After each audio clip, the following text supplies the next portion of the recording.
Over the years, I've received my share of tough criticism, like the time an experienced musician told me that my best songs were bland and all out of my singing range, or that time a DJ told me that I was a cheap knockoff of mainstream rock. But if I had to pick my all-time toughest criticism, it would be something that a girlfriend said during a fight in the summer of 2011. Let me take you back to that summer. I had just graduated college and was going to law school in the fall, so I moved back in with my parents and went looking for a job and couldn't find one, meaning no money and a lot of free time. Meanwhile, my heart was several states away with my college girlfriend. Because of the distance and, I guess, diverging life paths, things were not going well. And as a balm for that, and I guess to fill some of that free time, I made music. I had a batch of songs that I loved and was learning to make multi-track recordings, so I decided to make an EP. For who? I have no idea, but I felt like I had something to say, and I was trying really hard to say it. Now, my girlfriend had always encouraged and supported my music, but sometimes the best fans make the best critics. And when a tense conversation turned away from, why don't you have any money? What are you doing with your time? Toward my music, she stunned me with a very simple question. These songs are fine, but why can't you write something more like Hallelujah? Well, I heard there was a secret chord. Or Sweet Serendipity. Something's watching over me like sweet serendipity. I don't remember how I responded at the time, but inside I was crushed and also confused. Hallelujah was one of the greatest songs of all time, and Sweet Serendipity was, at the time, a hit and one of her favorite songs, but I thought it was the worst kind of modern pop music. And yet she was comparing those two songs to me? I mean, I knew I hadn't written anything as good as Hallelujah. Of course not. That would be like telling me that I should play basketball a bit more like Michael Jordan. But how could she compare me to Sweet Serendipity? I was trying to do a totally different thing, something that was more raw and intimate and powerful, blah, blah, blah. And besides, I mean, couldn't she see how hard I was working? The limitations I had to overcome just to make something in my bedroom with this cheap home setup. All this formed a cloud over my EP project and over the songs that I wrote and recorded after. We never talked about it again because I stopped sharing my songs with her, but slowly my writing began to change. Not because of any new technique, but because of a new way that I was thinking about my music. I still wrote things I liked and said what I needed to say, but for the first time, I didn't stop there. I started to step outside of myself and think of my songs from the perspective of an imagined listener. What would that person hear or not hear in my music? And the answer was, it depends. It depends on all the other music that they've heard in their life. The great stuff, the shitty stuff, the popular, the obscure. All that music would be in their minds when they heard mine. And they would make comparisons. Maybe to earthly songs like Sweet Serendipity or to untouchables like Hallelujah. But the point is, there was no way to avoid it because that's actually how people listen. I wish I could say this was a light bulb moment, but it really wasn't. It sort of faded on over years like a dimmer switch. But pretty quickly, I began to notice a change in the songs I was writing. The structures became more predictable, and the melodies had more shape, and the choruses were just bigger and more obvious. I was even writing the occasional hook. Now, that probably sounds like the art or corrupt science of pop songwriting, the process that produces songs like Sweet Serendipity. But Hallelujah is also a pop song with a big, recognizable chorus and all the rest. And in fact, the vast majority of my heroes were writing popular music for a massive audience. Music that worked, that actually resonated with millions of people. And somehow, I'd never really thought about why. Maybe I was biased and distracted by my process and my music, but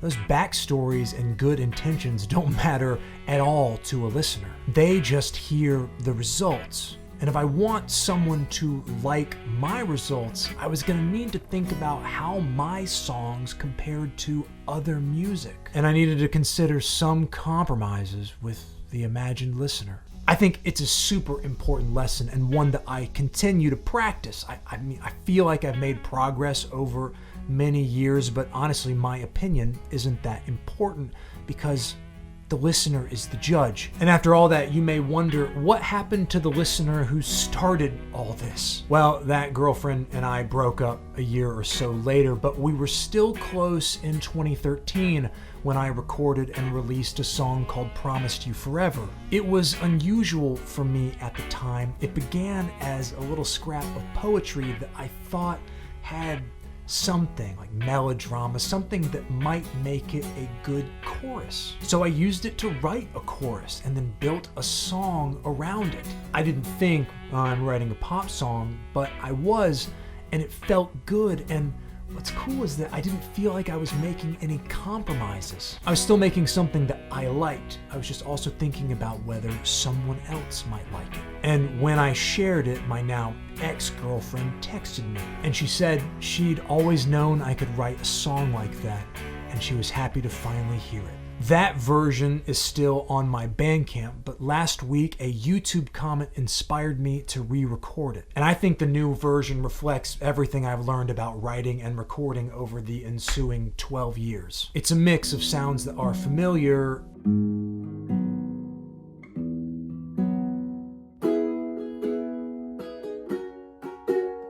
and not so familiar.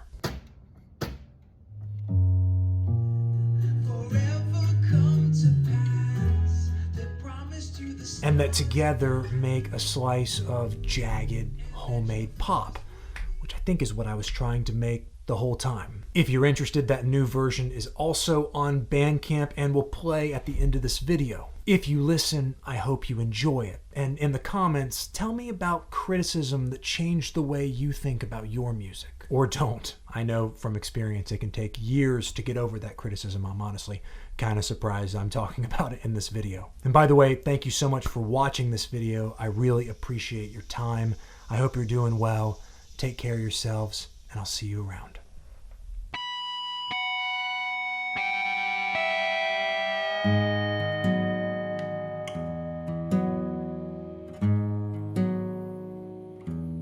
You keep a box of kisses tucked beneath your bed, ready to salve old wounds if they reopen. They promised you forever, and you're waiting. Forever come to pass. They promised you the stars at night, and that your first would be your last. You're wishing on a star. You're wishing on a star. You're wishing on a star to fall into your arms, into your arms.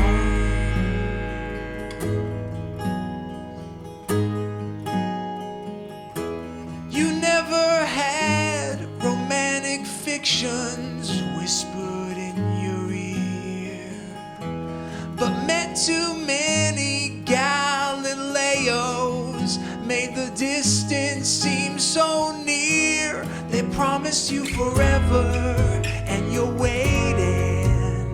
Forever come to pass. They promised you the stars at night, and that your first would be your last. You're wishing on a star. You're wishing on a star.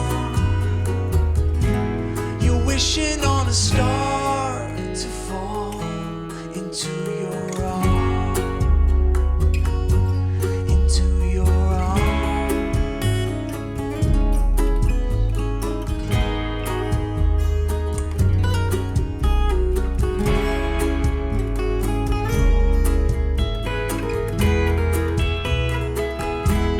They promised you forever, and you're waiting. Forever come to pass. They promised you the stars at night, and that you're first, you're first. They promised you forever, and you're waiting. Forever come to pass. They promised you the stars at night, and that your first would be your last. You're wishing on a star.